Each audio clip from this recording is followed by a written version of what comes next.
ఎమ్మెల్యేగా ఉన్న సమయంలో మరి భారత ప్రధాని నరేంద్ర మోడీ గారు మరి గడ్కరీ గారి యొక్క సహకారంతో వారే స్వయంగా రామంతపూర్ విచ్చేసి ఉప్పల్ నుంచి నారపల్లి వరకు 650 కోట్ల రూపాయలతో ఉప్పల్ ఎలివేటెడ్ కారిడార్ యొక్క పనులకి శంకుస్థాపన చేయడం జరిగింది.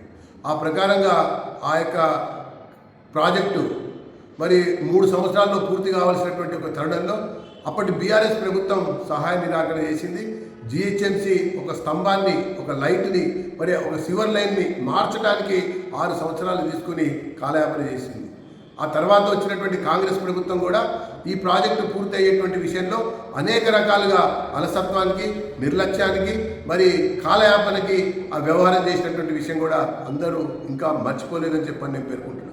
ఈ సమయంలో ప్రాజెక్టు పనులు వేగవంతం చేయడం కొరకు ఒకవైపున కిషన్ రెడ్డి గారు, మరొక వైపున స్వయంగా నేనే గడ్కరీ గారిని పలుసార్లు కలిసి విన్నవించినటువంటి నేపథ్యంలో లక్ష్యాన్ని నిర్దేశించి పనులు వేగవంతంగా జరుగుతూ పూర్తి అవుతున్నటువంటి సమయంలో ఇప్పుడు కాంగ్రెస్ ప్రభుత్వం అటు జిహెచ్ఎంసీ ఒక తీర్మానం చేసి సంబంధం లేనటువంటి వ్యక్తి యొక్క పేరుని ఆ ఎలివేటెడ్ కారిడార్కి పెట్టాలని చెప్పని ప్రయత్నం చేయడాన్ని భారతీయ జనతా పార్టీ చాలా తీవ్రంగా తప్పుపడతా ఉన్నది.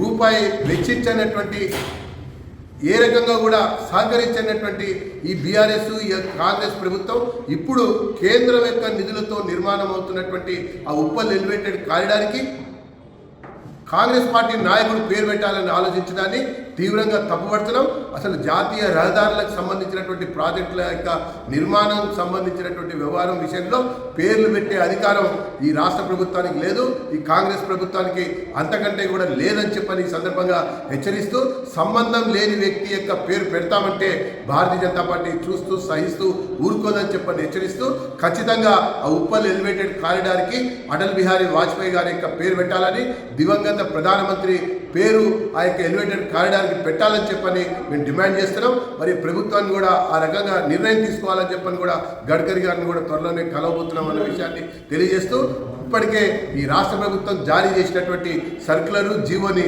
రద్దు చేయాలని చెప్పని నేను ప్రభుత్వాన్ని ఈ సందర్భంగా డిమాండ్ చేస్తున్నాం. లేని పక్షంలో మరి ఈ అంశాన్ని అన్ని రకాలుగా మేము వ్యతిరేకిస్తాం. ఒకవైపున పనులు వేగవంతం కావడం కొరకు రాష్ట్ర ప్రభుత్వం సహకరించకుండా కాలయాపన కొరకు కృషి చేస్తూ, మరొక వైపున వేగంగా జరుగుతున్నటువంటి పనుల పైన వీళ్ళ నియంత్రణ ఏంది, వీళ్ళ యొక్క పేర్లు పెట్టి రుద్దాలని ప్రయత్నం చేయటం ఏంటి అన్నది తీవ్రంగా నేను తప్పుపడుతున్నానని చెప్పని తెలియజేస్తాను.